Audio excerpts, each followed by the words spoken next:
موسى بن إسماعيل قال حدثنا همام عن الأعلم وهو زياد عن الحسن عن أبي بكرة أنه انتهى إلى النبي صلى الله عليه وسلم وهو راكع، فركع قبل أن يصل إلى الصف، فذكر ذلك للنبي صلى الله عليه وسلم فقال: زادك الله حرصا ولا تعد.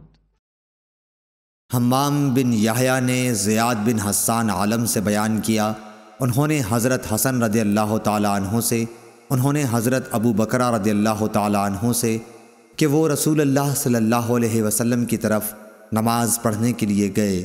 आप उस वक्त रुकू में थे, इसलिए सफ़ तक पहुँचने से पहले ही उन्होंने रुकू कर लिया।